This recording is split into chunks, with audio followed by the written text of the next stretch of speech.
Hi all, this is Lavanya. Today మనం tasty cool kulfi చేద్దామా? 1/2 litre పాలు తీసుకొని బాగా బాయిల్ చేసేసి, ఇదైతే హోమ్ మేడ్ కుల్ఫీ పౌడర్ అండి. మీకు ఎలా కావాలో ప్రాసెస్ అడిగితే నేను నెక్స్ట్ వీడియోలో చేస్తాను. 4 స్పూన్స్ తీసుకొని అందులో చల్లని పాలు కలిపేసి దాన్ని బాగా మరుగుతున్న పాలల్లో యాడ్ చేయండి. బాగా మిక్స్ చేయండి. పాలు ఇక చిక్కబడేతా ఉండే కొద్దీ మనకి అడుగంటుతూ ఉంటుంది. సో బాగా కలుపుతూనే ఉండాలి. దెన్ స్వీట్నర్ కోసం నేనైతే మిల్క్ మేడ్ యూస్ చేస్తున్నాను. మీరు మీకు నచ్చిన స్వీట్నర్ యాడ్ చేయండి. అడుగు పట్టకుండా బాగా కలుపుతూ ఉంటే కొంచెం థిక్ కన్సిస్టెన్సీ వస్తుంది. అలా వచ్చిన తర్వాత స్టవ్ ఆపుకోండి. బాగా కూల్ అయిన తర్వాత ఐసర్ కుల్ఫీ మౌల్స్లో వేయండి. ఇన్ కేస్ అది చిక్కగా ఉందనుకోండి, మిక్సీకి వేసేసి 2 టైమ్స్ అలా తిప్పేసి తర్వాత మౌల్స్లో వేసేసుకోండి. అంతే.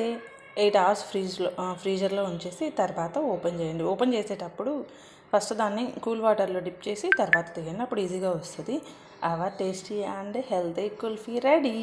Thank you all. సబ్స్క్రైబ్.